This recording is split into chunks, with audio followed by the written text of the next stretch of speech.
آج کے درس میں ہم حضرت خضر علیہ السلام، ذوالقرنین اور چشمہ حیات یا آب حیات کے بارے میں پڑھیں گے۔ حضرت خضر علیہ السلام کے سلسلے میں ذوالقرنین کا ذکر آتا ہے۔ اس ضمن میں پہلے یہ سمجھ لیتے ہیں کہ ذوالقرنین کون تھے، ان کا زمانہ کیا تھا، کیونکہ اس ضمن میں علماء میں شدید اختلاف ہے، مختلف رائے ہیں۔ قرآن میں جس صالح بادشاہ کا ذکر ذوالقرنین کے لقب سے آیا ہے، بعض لوگوں کے نزدیک وہ مقدونیہ کے مشہور بادشاہ سکندر یونانی ہیں، جو 300 سال قبل مسیح ہوئے تھے، لیکن انہیں ذوالقرنین اس لیے کہا جاتا ہے کہ انہوں نے روم اور فارس کی مملکت کو ایک کر کے، اس کو شامل کر کے ایک بڑی مملکت بنائی، اس لیے ان کو ذوالقرنین یعنی دو قرنوں والا کہا جاتا ہے، دو سینگوں والا کہا جاتا ہے، کہ انہوں نے دو تاجوں کو جمع کیا۔ حضرت خضر کے ساتھ سکندر کا نام بھی لیا جاتا ہے، لیکن قرآن میں جس ذوالقرنین کا نام آیا ہے، اس کے اوصاف سکندر میں پائے نہیں جاتے، کیونکہ ذوالقرنین کو اللہ عز و جل نے قرآن میں موحد بتایا ہے، اور سکندر اعظم تو بت پرست تھا۔ اچھا، اس کے علاوہ سکندر یونانی حضرت موسیٰ علیہ السلام کے سینکڑوں سال بعد پیدا ہوا ہے، اور خضر علیہ السلام سے موسیٰ علیہ السلام کی ملاقات تو قرآن سے ثابت ہے۔ اس لیے یہ رائے کہ سکندر اعظم ہی ذوالقرنین ہے بہت ہی بے وزن سی رائے ہے۔ جن علماء نے سکندر کو ذوالقرنین کہا ہے، انہوں نے بھی تصریح کی ہے کہ ذوالقرنین اکبر دوسرے بادشاہ گزرے ہیں جو حضرت ابراہیم علیہ السلام کے زمانے میں تھے۔ بعض مورخین کے مطابق ذوالقرنین دو گزرے ہیں، ایک کو ذوالقرنین اکبر اور دوسرے کو ذوالقرنین اصغر کہتے ہیں۔ قرآن میں جس ذوالقرنین کا ذکر ہے وہ ذوالقرنین اکبر تھے جو حضرت ابراہیم کے زمانے میں تھے۔ تو تاریخ طبری میں، الکامل فی التاریخ میں اور تاریخ الخمیس میں ہمیں یہی حوالے ملتے ہیں۔ اچھا، اس کے علاوہ حضرت ابراہیم علیہ السلام نے جب برع السبع کھودا تو اردن کی ایک قوم نے زمین کا دعویٰ کیا۔ حضرت ابراہیم ذوالقرنین کے پاس مقدمہ لے کر گئے تو بادشاہ نے ان کے حق میں فیصلہ کیا۔ تو علامہ ابو اسحاق احمد بن ابراہیم الثعلبی قصص الانبیاء میں اس کو یوں ہی ذکر کرتے ہیں۔ اچھا، چونکہ ابراہیم علیہ السلام کے معاصر ایران کے بادشاہ فریدون بن اثغیان بھی رہے ہیں، اس لیے بعض مورخین کی رائے ہے کہ ذوالقرنین اکبر جو ہے یہی فریدون بن اثغیان ہی ہیں۔ اس رائے کا اظہار علامہ طبری نے تاریخ طبری میں کیا ہے، اور پھر الکامل فی التاریخ میں بھی اس کا ذکر یوں ہی ملتا ہے۔ تاریخ الخمیس کے مطابق ذوالقرنین سام بن نوح کی اولاد میں سے تھے۔ ان سے حضرت ابراہیم کی ملاقات ہوئی، انہوں نے زمین کی سیاحت کی۔ حضرت خضر ان کے آگے آگے رہتے تھے۔ دوران سیاحت وہ نہر حیات پر پہنچ گئے۔ حضرت خضر نے لا علمی میں اس کا پانی پی لیا اور ہمیشہ کے لیے زندگی پائی۔ اسی ذوالقرنین نے یاجوج ماجوج کے مقابلے میں دیوار کھڑی کر دی اور اسکندریہ کا شہر بسایا۔ حضرت ابن عباس رضی اللہ تعالی عنہ تو اس ضمن میں کہ بقول اس کا نام عبداللہ بن ضحاک تھا۔ حضرت عبداللہ ابن عباس جو ہیں وہ تو ہمیں پتہ ہی ہے کہ حضرت محمد مصطفیٰ صلی اللہ علیہ وآلہ وسلم کے چچا حضرت عباس کے یہ بیٹے ہیں عبداللہ، اور یہ شعب ابی طالب میں پیدا ہوئے۔ ان کی وفات جو ہے وہ طائف میں ہوئی۔ حضور اکرم صلی اللہ علیہ وآلہ وسلم نے انہیں سینے سے لگا کر دعا دی تھی کہ اے اللہ انہیں کتاب و سنت کا علم عطا فرما دے۔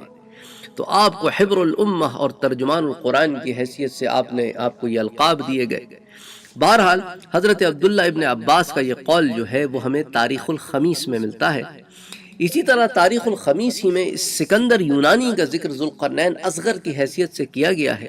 یہ وہی بادشاہ ہے جس نے ایران کے بادشاہ کو قتل کرنے کے بعد اس کے ملک پر قبضہ کیا تھا، اس کی بیٹی کے ساتھ شادی کی اور روم اور فارس کے علاقوں پر ایک وسیع سلطنت قائم کی۔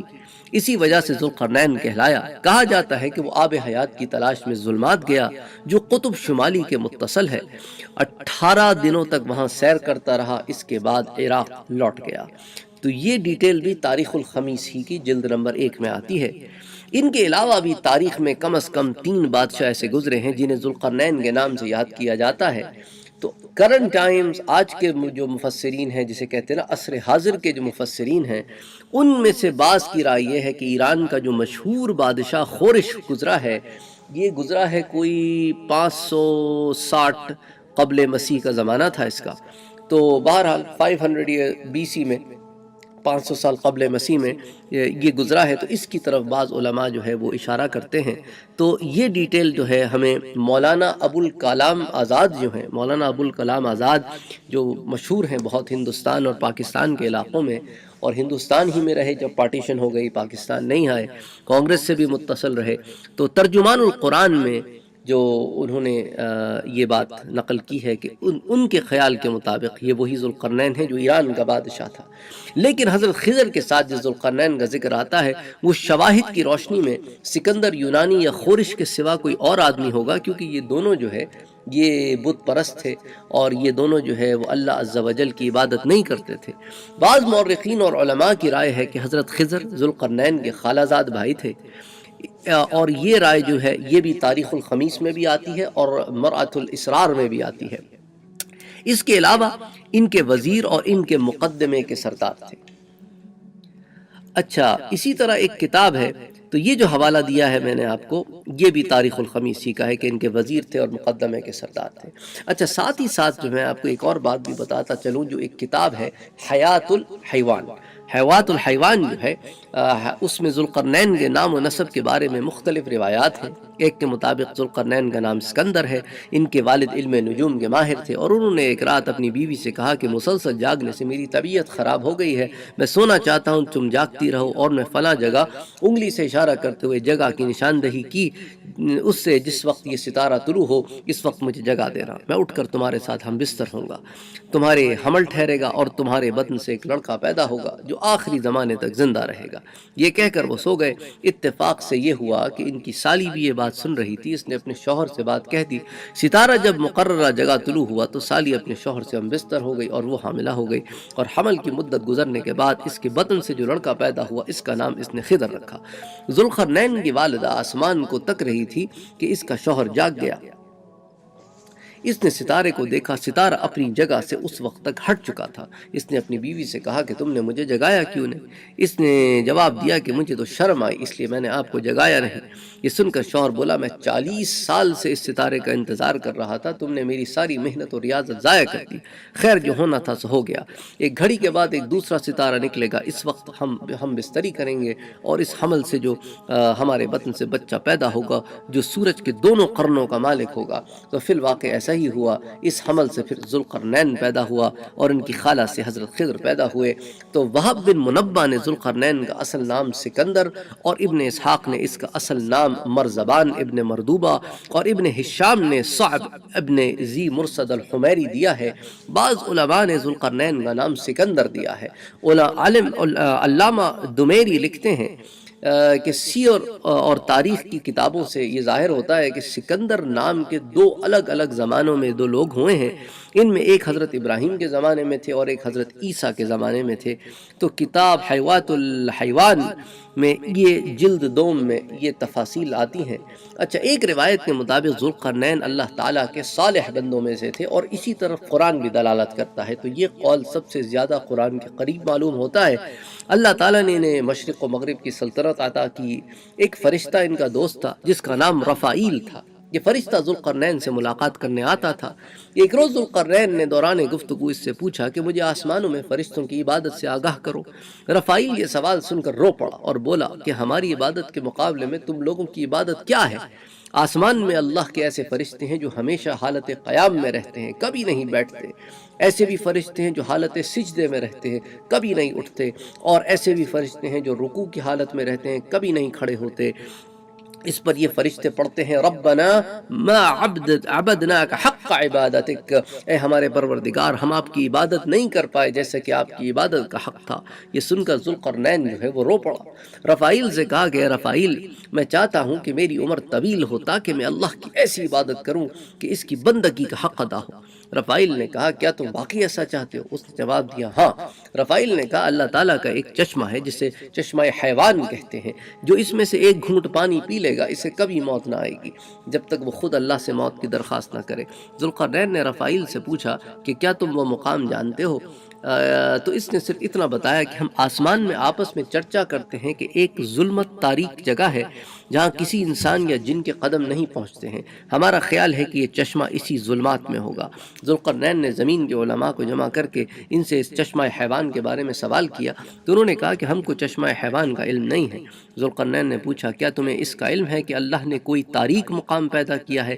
ان میں سے ایک عالم نے کہا کہ آپ اس کے بارے میں ہم سے کیوں سوال کرتے ہیں؟ ذوالقرنین نے اپنا مدعا بیان کیا تو عالم نے کہا کہ میں نے حضرت آدم کی وصیت میں اس ظلمات یا تاریک مقام کا بیان پڑھا ہے اور یہ مقام سورج کے طلوع ہونے کی جگہ پر ہے۔ ذوالقرنین نے سفر کی تیاری کی، 12 سال تک سفر کرتے رہے اور اس کے بعد تاریک مقام کے کنارے تک پہنچے۔ وہاں رات نہیں ہوئی تھی، دھواں سا اٹھ رہا تھا۔ اس نے فوج کو جمع کیا اور کہا کہ میں آگے جانا چاہتا ہوں۔ انہوں نے منع کیا۔ ان کے ہمراہ جو علماء تھے انہوں نے بھی انہیں اس ارادے سے باز رکھنے کی کوشش کی کہ کہیں اللہ ناراض نہ ہو، لیکن ذوالقرنین نے کسی کی نہ مانی اور انکار کیا اور 6000 فوجوں کو منتخب کر کے آگے بڑھا، جن کی سواری کے لیے 6000 باقرہ گھوڑیاں تیار کیں۔ خضر کو 2000 آدمیوں پر مشتمل اس نے جو ہے فرنٹ لائن جو مقدمہ ہوتا ہے اس کا سردار بنایا اور حضرت خضر آگے آگے چل پڑے۔ ذوالقرنین کے چھپانے کے باوجود حضرت خضر جان گئے کہ وہ کیا تلاش کر رہا ہے۔ حضرت خضر چلتے چلتے ایک وادی تک پہنچ گئے۔ وہ سمجھ گئے کہ چشمہ اسی وادی میں ہے۔ انہوں نے وادی کے بالائی حصے پر پہنچ کر اپنے ساتھیوں کو روکا اور خود آگے بڑھ گئے۔ چلتے چلتے وہ پانی کے ایک چشمے کے کنارے پہنچ گئے۔ پانی دودھ سے زیادہ سفید اور شہد سے زیادہ میٹھا تھا۔ انہوں نے کپڑے اتارے، پانی پیا، وضو کیا اور غسل کر کے باہر آ گئے اور کپڑے پہن کر چلے آئے۔ جب بادشاہ ذوالقرنین وہاں گیا تو اسے چشمہ نہ ملا۔ اسی طرح الاصابہ میں آتا ہے، اسی طرح البدایہ والنہایہ میں آتا ہے۔ صفحات بھی میں بتا دیتا ہوں آپ کو۔ الاصابہ کے صفحہ نمبر 291 سے 293 میں، جلد نمبر 2 میں یہ ڈیٹیل مل جائے گی آپ کو۔ البدایہ والنہایہ کی جلد 2 صفحہ 107 پہ ہمیں، اور قصص الانبیاء المسمی بالعرائس اس کے صفحہ نمبر 398 سے 400 پر آپ کو مل جائے گی۔ تو العرائس کے نام سے قصص الانبیاء کی ایک کتاب ہے، اس کے اندر بھی آپ کو یہ صفحہ 398 سے 400 کے درمیان ڈیٹیل مل جائے گی۔ اچھا، یہ روایت جو ہے علماء لکھتے ہیں کہ حضرت امام جعفر صادق رضی اللہ تعالی عنہ نے اپنے والد سے کی ہے۔ تو یہ ڈیٹیلز جو ہیں یہ بھی علماء لکھتے ہیں۔ اچھا، امام جعفر صادق جو ہیں، اب ساتھ میں یہ بھی بتاتا چلوں کہ یہ بیٹے کس کے ہیں۔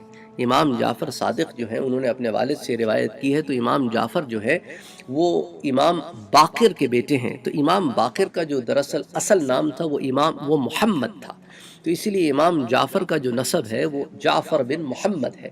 اور امام باقر جو ہیں وہ امام زین العابدین کے بیٹے ہیں، اور زین العابدین کا جو اصل نام تھا وہ علی ہے، اور زین العابدین جو ہے وہ سیدنا حسین کے بیٹے ہیں، اور سیدنا حسین جو ہے وہ سیدنا علی بن ابی طالب کے بیٹے ہیں۔ تو اس لحاظ سے ان کا نام ہو گیا جعفر بن محمد بن علی بن الحسین بن علی بن ابی طالب، اور یہ الہاشمی ہیں، اور یہ جعفر الصادق کے نام سے زیادہ مشہور ہیں۔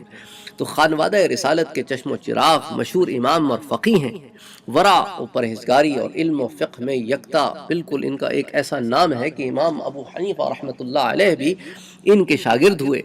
انہوں نے مدینہ منورہ میں وفات پائی۔ اس ضمن میں آپ اگر اور ڈیٹیلز پڑھنا چاہتے ہیں تو میں آپ کو کتابوں کا حوالہ دے دیتا ہوں، وہاں آپ جا کے مزید ڈیٹیلز پڑھ سکتے ہیں۔ یہ کتاب ہے سفینۃ الاولیاء، اس کا صفحہ نمبر 25، اور اسی طرح لواقح الانوار، اس کی جلد نمبر 1 صفحہ نمبر 32، اور بھی بہت ساری کتاب ہیں جو امام جعفر صادق کی حالات زندگی پر آئی ہیں۔ آپ کی پیدائش جو ہے وہ 80 ہجری میں ہوئی، اور آپ کی وفات جو ہے وہ 148 ہجری میں ہوئی۔ اگر عیسوی سال آپ دیکھنا چاہتے ہیں تو 699 عیسوی سال ہے پیدائش ہوئی، اور 765 عیسوی سال آپ کا انتقال ہوا۔ تو یہ روایت جو ہے وہ آپ سے منسوب ہے۔ ایک روایت کے مطابق ذوالقرنین نے ایک کتاب میں پڑھا تھا کہ سام بن نوح کی اولاد میں سے ایک شخص جو ہے چشمہ حیوان سے آب حیات پی کر ابدی زندگی پائے گا۔ چنانچہ اس نے آب حیات کی تلاش میں سفر شروع کیا۔ حضرت خضر اس کے وزیر اور خالہ زاد بھائی تھے، وہ ان کے مقدمۃ الجیش پر تھے۔ وہ چشمہ حیوان تلاش کرنے میں کامیاب ہوئے اور انہوں نے اس کا پانی پی لیا، اور ذوالقرنین ناکام رہا۔ یہ تفصیل جو ہے وہ تاریخ الخمیس کی جلد نمبر 1 صفحہ نمبر 114 پر، اور اسی طرح قصص الانبیاء المسمی بالعرائس، العرائس کے نام سے جو قصص الانبیاء ہے اس کے صفحہ نمبر 401 پر بھی یہ روایت آتی ہے۔ اچھا، ایک اور قول کے مطابق حضرت آدم نے اپنے فرزند اپنے بیٹے حضرت شیش کو وصیت کی تھی کہ زمین پر مغرب کی جانب اللہ کا ایک تاریک مقام ہے اور اس میں چشمہ حیوان عین الحیات ہے۔ چنانچہ ذوالقرنین کو اس وصیت کا علم ہوا تو انہوں نے مغرب کی جانب سفر کا قصد کیا۔ تو اس کو تاریخ الخمیس کے صفحہ نمبر 114 پر نقل کیا گیا ہے، جلد نمبر 1۔ اچھا، کہا جاتا ہے کہ ذوالقرنین کی ملاقات اس سفر میں ایک فرشتے سے ہوئی، اس نے ذوالقرنین کو ایک پتھر دیا۔ جب ذوالقرنین اپنی فوج میں آیا تو اس نے علماء سے اس کے بارے میں سوال کیا، انہوں نے اسے ترازو کے ایک پلڑے میں رکھا اور دوسرے پلڑے میں اسی پتھر کی مقدار کے 1000 پتھر رکھے، تب اس کا وزن برابر ہوا۔ حضرت خضر سے سوال کیا گیا تو انہوں نے اس پتھر پر مٹی ڈالی اور وہ مٹھی بھر مٹی تھی اور زیادہ نہ تھی۔ جب وزن برابر ہوا تو انہوں نے کہا کہ اس کی مثال بنی آدم کی ہے، جب تک وہ مٹی میں نہیں چلا جاتا اس کا پیٹ نہیں بھرتا۔ یہ سن کر علماء نے احترام اور اکرام کے طور پر سجدہ کیا۔ تو اس حکایت کو بھی البدایہ والنہایہ میں حافظ ابن کثیر بھی لے کر آئے ہیں۔ اسی طرح قصص الانبیاء العرائس، اس کے اندر بھی یہ واقعہ آپ کو ملتا ہے، البدایہ والنہایہ کی جلد نمبر 2 صفحہ 107 108، اور اسی طرح العرائس میں صفحہ نمبر 401۔ اچھا، ابو حاتم سجستانی رحمت اللہ علیہ جو ہے وہ بھی ایک روایت بیان کرتے ہیں، کہتے ہیں کہ حضرت آدم علیہ السلام کی وفات کا وقت قریب آیا تو انہوں نے اپنے بیٹوں کو بلا کر کہا کہ اللہ تعالیٰ اہل زمین پر عذاب نازل کرنے والا ہے، اسی لیے طوفان کے دوران میری لاش کشتی میں پہاڑ پر اپنے ساتھ رکھنا، جب تم پہاڑ سے اتر جاؤ تو میری لاش لے جا کر سرزمین شام میں دفن کر دینا۔ ان کا جسد خاکی ان کی اولاد کے پاس رہا۔ جب حضرت نوح مبعوث ہوئے تو انہوں نے ان کی لاش کو اپنی ولایت میں لیا۔ حضرت نوح کے زمانے میں طوفان آیا تو زمین پر ایک زمانے تک پانی رہا۔ جب نوح علیہ السلام کا طوفان ختم ہونے کے بعد بابل میں اترے تو انہوں نے اپنے تینوں بیٹوں سام، یافس اور حامس کو وصیت کی کہ آدم کی لاش کو لے جا کر اس جگہ دفن کریں جس کے لیے حضرت آدم کی وصیت تھی۔ انہوں نے جواب دیا، بھی زمین ویران اور غیر آباد ہے، ہم لوگوں کو راستہ نہیں ملے گا، ذرا رک جائیں تاکہ لوگ خوف و امام سے بالکل محفوظ ہو جائیں اور ادھر ادھر پھیل جائیں، شہروں کی وحشت دور ہو جائے اور زمین خشک ہو جائے تو ہم جا کر یہ کام کریں گے۔ یہ سن کر حضرت نوح نے ان سے کہا کہ آدم سے نے اللہ سے دعا کی ہے کہ جو ان کی لاش دفن کرے گا اس کی زندگی قیامت تک لمبی ہو۔ لاش اسی طرح رہی یہاں تک کہ حضرت خضر نے اس کے دفن کرنے کی ذمہ داری اپنے سر لی، انہوں نے اس لاش کو دفن کیا اور اللہ نے انہیں ابدی زندگی عطا کی۔ تو یہ روایت جو ہے یہ کتاب المعمرین کے صفحہ نمبر 1 پر بھی آتی ہے، اور پھر البدایہ والنہایہ میں بھی آتی ہے، اس کی جلد 1 صفحہ 326۔ اسی طرح قصص الانبیاء میں جلد نمبر 2 صفحہ 518 519، اور پھر روح المعانی، ان تمام کتابوں میں یہ آپ کو واقعہ مل جائے گا۔ یہ تمام روایتیں میں جمع کر رہا ہوں، جو بھی اس ضمن میں مجھے روایتیں ملی ہیں مختلف کتابوں میں، وہ ساری میں یہاں جمع کر رہا ہوں تاکہ پڑھنے میں بھی آسانی ہو، آپ کو ریفرنسز بھی مل جائیں، ان میں سے جو بھی کتاب آپ کے پاس ہو۔ عموماً ڈفرینس یہ ہوتا ہے کہ میرے پاس جو ایڈیشن ہے وہ آپ کے پاس کے ایڈیشن میں فرق ہوگا، تو صفحے ادھر ادھر تھوڑے بہت ہو جائیں گے، تو میں آپ کو ریفرنسز دے رہا ہوں ان صفحات کی جو ان کتابوں کا میرے پاس ایڈیشن کا فرق ہو سکتا ہے۔ اچھا، اسی طرح اس روایت میں حضرت خضر کی ابدی زندگی کے بارے میں چشمہ حیوان یا نہر حیات کا ذکر نہیں کیا گیا، اور نہ ہی اس روایت میں ذوالقرنین کا نام آیا ہے، لیکن دوسری متعدد روایات میں ذوالقرنین کے ساتھ حضرت خضر کا نام آیا ہے۔ جیسا کہ ذکر کیا گیا ہے آپ سے کہ ذوالقرنین نام کے کئی بادشاہ گزرے ہیں، ان میں 2 بادشاہوں کا نام سکندر تھا، تاہم جس ذوالقرنین کے ساتھ حضرت خضر کا نام لیا گیا وہ ایران کے بادشاہ خورش اور یونان کے سکندر کے علاوہ کوئی اور شخصیت ہے۔ تو زیادہ یہ ہے بات غالب آتی ہے کہ حضرت موسیٰ سے پہلے حضرت ابراہیم کے دور میں رہے ہیں، جس کی طرف مورخین نے اشارہ کیا ہے۔ مشہور روایت تو یہی ہے کہ حضرت خضر نے چشمہ حیوان سے یا آب حیات پی جس سے انہیں طویل زندگی نصیب ہوئی۔ بعض علماء اس کا بالکل شدید انکار کرتے ہیں، جیسا کہ آپ پراببلی جب یہ جو پرٹیکولر درس ہے یہ میں اپنے چینل پر بھی پوسٹ کروں گا، اور جو بعض حضرات ہیں انہوں نے بھی کہا ہے کہ وہ اپنے چینل پر پوسٹ کرنا چاہتے ہیں، تو بعض لوگ جو ہیں اس درس کو سننے کے بعد شدید رد عمل کریں گے اور وہ کہیں گے کہ نہیں، ایسا کوئی چیز نہیں ہے اور ہم اس کو نہیں مانتے، کیونکہ ہوتا یہ ہے کہ یہ چیزیں سننے والے جو ہیں بہت سارے لوگ ہوتے ہیں اور ہر ایک کے کچھ علماء ہیں، ان کو وہ فالو کرتے ہیں اور پھر وہ ان کی باتوں پہ یقین کرتے ہیں۔ تو بعض لوگ اس پہ بگڑ جاتے ہیں کہ تم کیسے خضر علیہ السلام کی حیات کا انکار کرتے ہو کہ ابدی ہے، اور بعض کہتے ہیں کہ نہیں، ہمارے پاس یہ دلیل ہے، وہ دلیل ہے۔ یہ تاریخی حقائق ہیں جن کو ہم نے مختلف کتابوں سے جمع کیا ہے۔ تو بعض علماء اس کے قائل ہیں اور بعض اس کے قائل نہیں ہیں۔ بعض علماء نے آب حیات کی ان تمام روایتوں کو افسانوی داستان کہہ کر رد کرنے کی کوشش کی ہے، لیکن آب حیات کا تذکرہ اتنی زیادہ کتابوں میں، اتنے زیادہ طرق سے، اتنے زیادہ راویوں سے آیا ہے کہ اس کی تردد جو ہے وہ علماء نے نہیں کیا ہے۔ بعض لوگوں کا یہ خیال ہے، وہ اس کا انکار کرتے ہیں۔ بہرحال جھگڑے کرنے کی کوئی بات نہیں ہے، مقصد تھا اس پہ ریسرچ کرنا، اس بارے پہ ریسرچ کرنا اور ان چیزوں کو، حقائق کو جمع کرنا۔ حضرت خضر علیہ السلام کے بارے میں بہت ساری روایات ہیں، ان سے ملاقات کی بھی بہت ساری روایات ہیں۔ صوفیاء کے نزدیک تو ان کا بہت اعلیٰ مقام ہے۔ تو اس ضمن میں ہم صوفیاء کی کتابوں کا بھی مطالعہ کر رہے ہیں اور دیگر اور تاریخی کتابوں کا بھی مطالعہ کر رہے ہیں۔ تو پھر ان سے جو جو ڈیٹیلز ہمیں جمع ہو رہی ہیں، پھر ان کو درس کی صورت میں یہاں آپ کے سامنے جمع کرنے کی کوشش کر رہے ہیں۔ تو خضر علیہ السلام کا جو سلسلہ ہے وہ بہت طویل ہے، بہت طویل سلسلہ ہے۔ تو اس ضمن میں جو جو ہمیں چیزیں جمع ملتی رہیں گی، ان کو ہم جمع کر کے آپ کے سامنے پیش کرتے رہیں گے۔ وما علینا الا البلاغ۔